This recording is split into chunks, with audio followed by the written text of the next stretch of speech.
E aí, meus tugas? Vamos que vamos, mais um videozinho nesta segunda-feira. Eu tô imparável, hein? Eu tô on fire. Bora falar do nosso Tugão. 14ª rodada da competição. Acabou de acabar o jogo entre Sporting Clube de Portugal e Futebol Clube do Porto. 2-0 para os Leões de Portugal. O Sporting vencendo de forma justa, de forma contundente. Precisava de uma vitória assim para corroborar o trabalho do técnico Rubem Amorim nessa temporada. Eu vim avisando aqui que o Sporting era o time que, na minha visão, jogava o melhor futebol em Portugal até aqui nessa temporada. Não estou falando da temporada toda, estamos ainda nem na metade, mas eu vinha falando isso e muita gente contestava, né? Falta ganhar jogo grande, falta ganhar um jogo, um clássico, um jogo grande, um jogo de baita estatura, e foi isso que o Sporting fez, e de uma forma muito legal na noite desta segunda-feira. É claro, legal para o sportinguista, não tão legal assim para o portista. Um jogo quentinho, né? Cheio das polêmicas, como manda a cartilha do Tugão. A gente vai falar de algumas delas, vamos falar desse jogo, vamos mergulhar especialmente na atuação do Sporting e de Viktor Gyökeres. Rapaz, assombroso, um trator. Que jogador que o Sporting foi arrumar. Tem vídeo dele só sobre ele aqui nesse canal. Quem quiser vai lá dar uma garimpada depois desse vídeo. Mas antes de começar a falar do Sporting e Porto, eu preciso falar do que eu estava devendo. Aqui a gente paga as nossas dívidas. Braga e Benfica, jogo deste domingo. Eu resolvi fazer um compilado com as duas partidas que eram fundamentais para a parte de cima da tabela do Tugão, e a gente vai começar falando do que rolou em Braga, a vitória do Benfica por 1-0. Portanto, eu quero o like de vocês, portugueses, que vão chegar aqui de alguma forma para me cornetar, para dizer que eu estou errado, mas eu gosto, eu amo vocês. Botem aí comentários também o que vocês acharam do jogo de domingo e desse jogo de segunda-feira, e se inscrevam no canal quem não é inscrito, tá? Faz esse favor. Me corneta, mas se inscrevam no canal. Bora começar a falar então, como prometido, do Braga e Benfica. Tem jogo que a exibição ela é menos importante do que o resultado. O resultado do Benfica ele foi melhor que a exibição dos encarnados. 1-0 grande, gigante fora de casa contra um Braga que promete ir incomodando até a reta final do campeonato. Obviamente que não dá ainda para falar que vai brigar pelo título, até pela história recente do clube, pelo desenvolvimento e até pelas carências e alguns problemas defensivos que apresenta nessa temporada, mas dá para dizer que o Braga é um time extremamente competitivo, extremamente perigoso. Jogando no Estádio da Pedreira vai ser uma pedreira para os seus adversários, me desculpem o trocadilho, e o Benfica conseguiu 1-0. Mereceu? Para muitos não, para mim sim. Mas acho que conseguiu segurar uma pressão, conseguiu dar a resposta dentro de campo, que sabe sofrer e soube sofrer com méritos, obviamente, de algumas individualidades, mas a parte boa do coletivo. Vamos analisar os dois tempos, tá? Eu acho que o primeiro tempo do Benfica foi melhor, explorando exatamente aquilo que o Braga tem de fragilidade. O gol sai muito cedo, se eu não estou enganado, com 3 minutos, né? Uma bola perdida no meio-campo pelo Braga, uma recuperação boa do Benfica, o passe do Coxu e o Tengsted. Aliás, que é a melhor notícia nesse momento da temporada benfiquista, né? Como está jogando bola o Tengsted, não apenas como um finalizador, que eu acho que ele ainda tem muito a evoluir, né, na parte ofensiva, mas na parte de brigar pelas bolas, enfim, na parte de atacar os espaços, de marcar sob pressão a saída de bola. Funcionalmente, tem sido importante neste exato momento, já que Arthur Cabral e Musa não deram resposta. E o Tengsted abriu o placar, um gol muito importante, foi frio na frente do Matheus e conseguiu fazer 1-0, muito daquilo que eu falava, falha do Braga. O Braga tem muita coisa para melhorar na parte defensiva e parece que a coisa não está andando nesse sentido nessa temporada, não evolui, né? E o Braga menos desorganizado dentro do primeiro tempo, e o Benfica bem organizado, né? Compactado, conseguiu, depois do gol, gerir bastante as ações, teve outras possibilidades, bola na trave e tal, Di Maria bem nessa primeira etapa também, causando alguns problemas à equipe do Arthur Jorge, e muito dessa desorganização estava na forma com que o Braga atacava. A gente sabe que o Braga, do meio para frente, é muito perigoso. Tem muitas opções, muito recurso. Tem o Banza, que é o artilheiro do campeonato, tem o Diallo, tem o Ricardo Horta, enfim, no banco tem o Abel Ruiz, aí você tem bons nomes no meio campo, João Moutinho, tal, Salazar, mas o time foi envelopado pelo Benfica na primeira etapa naquilo que sabe fazer de melhor, que é explorar a velocidade, que é explorar os espaços, especialmente pelas alas, enfim, não conseguiu ligar os pontos ofensivamente, teve algumas chances, é verdade, mas eu achei o Benfica melhor na primeira etapa. Tanto que o Arthur Jorge tem que mexer no time aos 33 minutos do primeiro tempo, né? Tirou o Salazar e teve que colocar em campo, se eu não estou enganado, entrou o João, né? Se eu não estou enganado, agora desculpem a memória. Mas, enfim, foi o Benfica mais organizado, que criou algumas oportunidades e colocou o Braga em muitas dificuldades, né?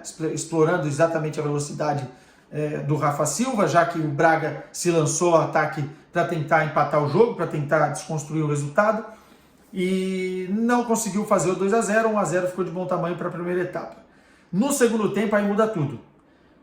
Acho que o Benfica não conseguiu manter o nível de marcação, não conseguiu evitar com que o Braga criasse oportunidades, que o Braga tomasse conta da partida no último terço de campo, especialmente com o João Moutinho articulando as jogadas. Como joga a bola, hein? Como vinha o João Moutinho, né? Acho que o torcedor do Porto está meio chateado. Acho que seria útil para o Porto, depois de toda aquela novela. Mas enfim, o Braga começou a se encontrar. Acho que o Arthur Jorge também mexeu um pouco ali nos mecanismos e nas dinâmicas do ataque, e o time começou a se encontrar e criar problemas. Na primeira etapa, o Trubin já tinha feito uma defesa monstruosa. Depois procurem no YouTube. Na segunda etapa, ele voltou a fazer boas defesas. O Matheus até fez algumas defesas no primeiro tempo, foi importante em alguns momentos, mas o Trubin é o nome do jogo em termos de goleiro e nome do jogo do Benfica, né? Porque se não fosse ele, eu acho que o Braga tinha empatado pelo menos o jogo ou virado na segunda etapa. Tamanho foi a queda do rendimento benfiquista. Eu acho que o Roger Schmidt está melhorando, está conseguindo colocar o time nos trilhos, repetindo a escalação, com aquela formação que ele tem. Ainda cabe muitos ajustes, mas ele tem um defeito que eu concordo com boa parte dos benfiquistas. Ele mexe mal ou demora para mexer na equipe. Quando mexe, acaba não encontrando fórmulas de superar quando o adversário está por cima no jogo, e foi isso que aconteceu, e mexeu tarde. Viu que o time estava desligado, viu que o empate poderia acontecer em qualquer momento, se não fosse o Trubin, talvez o Benfica não tivesse saído com a vitória. O Benfica ficou muito refém na segunda parte de bola longa para o Rafa, e sem os outros jogadores acompanharem na mesma velocidade, e com o Rafa um pouco afoito para decidir os lances, né? Não soube explorar a vantagem que tinha numa defesa de linha alta que joga o Braga. Então eu esperava mais do Benfica na segunda etapa, mas como eu disse, o resultado acaba sendo melhor do que o nível da exibição, especialmente na segunda etapa. Conseguiu assumir a liderança temporariamente, bateu ali os 33 pontos e esperava o jogo dessa segunda-feira. E aí vamos pegar o gancho para falarmos do jogo desta segunda-feira. O Sporting de Rubem Amorim no seu tradicional 3-4-3 ou 3-4-2-1 com Gyökeres no comando do ataque, o Porto no seu tradicional 4-4-2, PP, Galeno, Evanilson Taremi, enfim, Pepe na zaga, time do Sérgio Conceição. Eu confesso que os primeiros 30 minutos me surpreenderam bastante, não só pela postura do Sporting, mas também pelos erros do Porto.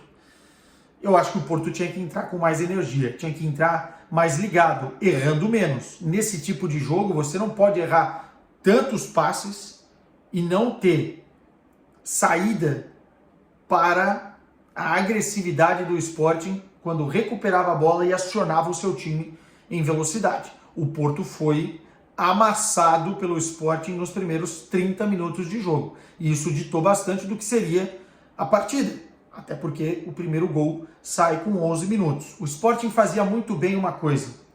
não deixava o PP jogar entre linhas, não deixava o Porto criar e induzia o Porto ao erro de passe, muito por conta da atuação dos dois volantes, vamos colocar dessa forma, né, dos dois jogadores do meio campo centrais ali, o Gilmond e também o Morita, que partidaça que os dois fizeram, tá? O japonês jogou muita bola, parou o PP em vários lances do primeiro tempo. E depois que recuperava a bola, o Sporting acionava, especialmente pelo lado esquerdo, o Matheus, que sobe muito bem, o Matheus Reis brasileiro, o Pote e o Gyökeres, que caía por ali. E aí, cara,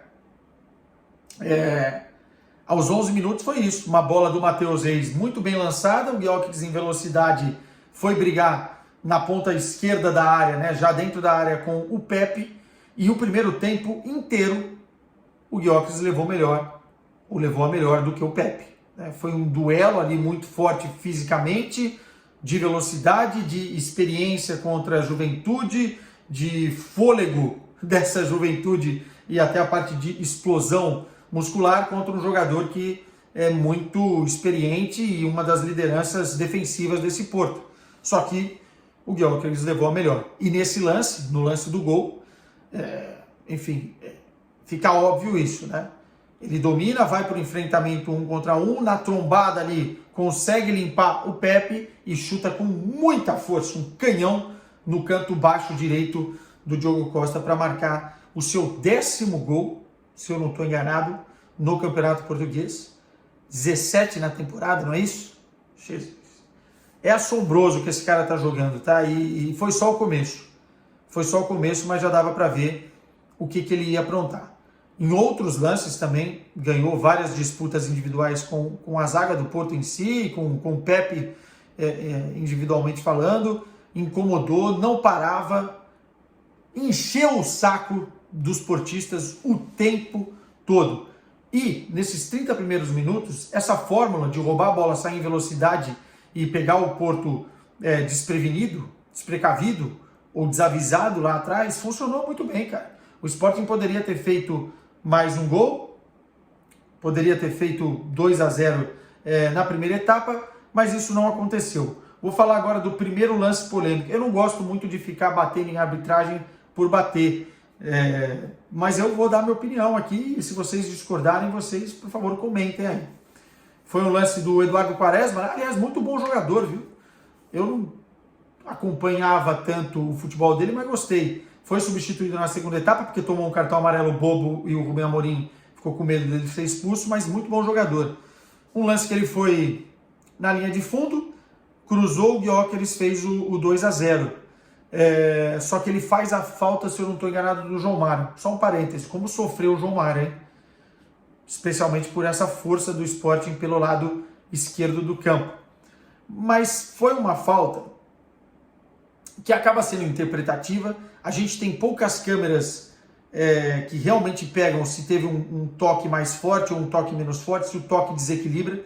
Na velocidade, a bola já tinha passado, o Quaresma se lança e o João Mário está fazendo o movimento de giro e acaba resvalando, pelo que eu vi, tá? A perna do jogador do Sporting no João Mário, e eu não sei se é suficiente para o João Mário cair. Eu acho que o João Mário vê a bola e também ela já tinha ido, e o Quaresma estava muito mais inteiro no lance e ele já cai também. E eu não marcaria a falta, tá? Pelas câmeras que a gente tem. Agora, é interpretativo, o árbitro tem o VAR, foi lá, viu o lance, marcou a falta e o gol do Sporting foi anulado. É um lance que vai gerar certamente muita polêmica, não só esse, outros também. O Pepe tomou o cartão amarelo na primeira etapa, né? Enfim, como fazia um jogo muito abaixo do seu próprio nível, era perceptível, até porque estava esquentado no jogo, que poderia dar algum problema no segundo tempo. E aí, aos 51 minutos, deu problema. O Porto conseguiu, depois dos 30 primeiros minutos de partida, igualar um pouco o jogo, cometer menos erros e não deixar o Sporting sair com tanta velocidade. Até teve uma chance no final do primeiro tempo com o Galeno, foi uma baita defesa com o pé do Adam. E no segundo tempo, tudo que o Sérgio Conceição falou para os caras no vestiário, programou, né, externou para que os caras fizessem dentro de campo e mudassem essa situação, acabou caindo por terra aos 51 minutos, com o Pepe sendo expulso. A expulsão, Matheus Reis foi malandro, chegou ali dando um trombão, né, no Pepe por trás, quando o jogo já estava parado, o Pepe estava preparando para bater uma falta, o Matheus foi tentar impedir que ele batesse essa falta rápida, deu um trombão por trás, e o Pepe, cara, deu um soco para trás. E aí, quando o cara dá um soco para trás, sabendo que tem outro cara atrás, você assume o risco de pegar na cara do cara ou não. Ainda mais o Pepe, que é forte fisicamente. E pegou. Pegou na boca do Matheus, abriu a boca do Matheus, saiu sangue e vermelho direto. O árbitro foi no VAR ver, vermelho direto. Imprudência. O Pepe fez um jogo muito ruim. Eu gosto muito do Pepe, tá, como jogador, e acho ele fundamental para a temporada do Porto. Diante das opções que o Porto tem na zaga, ele continua sendo a melhor. Entretanto, colocou o Porto numa situação bem ruim, né? Devia ter tido um pouco mais de cabeça, um jogador da idade dele poderia ter tido mais tranquilidade. E esse soco para trás, ele correu o risco, né? Correu o risco e acabou sendo expulso. E o que já estava ruim para o Porto ficou ainda pior. Esses ataques do Sporting em velocidade continuaram, agora com um jogador a menos, e o Sporting teve mais e mais oportunidades até fazer o segundo gol com o Pedro Gonçalves. Estava olhando aqui o tempo, que eu não lembrava, 60 minutos de jogo, né? Mais uma bola longa. Quem que meteu a bola? Foi o Geni, né? Catão, foi o Geni. Ele meteu a bola longa no Gyökeres, que correu como um leão para pegar essa bola. Na velocidade ninguém conseguia parar o homem. E depois teve toda a tranquilidade do mundo para servir o seu companheiro, o Pote, o Pedro Gonçalves, 2-0 no placar. E o jogo ali praticamente acabado. O Porto ainda teve algum esboço de reação, teve um gol que foi anulado por impedimento, né? O Taremi tocou no Evanilson, mas era o Taremi que estava impedido. O Sporting ainda faria mais um gol que seria anulado, acho que foi o Diomandé, né, que fez o gol. Eu estava já me preparando para fazer o vídeo e não vi. Também achei estranho, porque o cara vai dar um chute, o outro coloca o pé, chuta o jogador do Porto, enfim, mais uma questão interpretativa, mas já estava 2-0, já era o que era, e o Porto, sinceramente, escapou de tomar um resultado ainda pior por aquilo que foi o jogo, pela expulsão, pela competência do Sporting e especialmente pela atuação de Gyökeres. E eu queria deixar claro aqui uma coisa. Esse sueco ainda vai dar muito o que falar, hein? Que jogadoraço, cara. Ele não para um minuto. E ele é muito, muito, muito bom, tanto na velocidade, quanto também nas trombadas, né? No jogo de corpo. Ele é forte fisicamente com os seus adversários. Ele é um trator. E hoje esse trator fez a diferença. Você ter um jogador desse nível faz a diferença. E não é à toa que o Sporting hoje é líder do Campeonato Português. Olhando aqui a tabela, 34 pontos. O Benfica tem 33 pontos. O Porto tem 31. O Braga tem 29 pontos. O discurso do Porto depois do jogo foi que isso não acabava ali. O Diogo Costa falou depois na entrevista, logo na sequência, né, na entrevista rápida ali na Flash, que isso não acabava ali, deu uma boa noite e foi embora. O Porto tem que olhar para os seus próprios erros nesse jogo. Não dá para culpar mais ninguém a não ser o próprio Porto, e o Sporting está de parabéns por vencer talvez aquele que eles pediam tanto, o primeiro grande jogo da temporada. Meus caros, volto em breve. Comentem aí o que vocês acharam dos jogos, comentem os meus comentários e fiquem bem, tá? Tamo junto.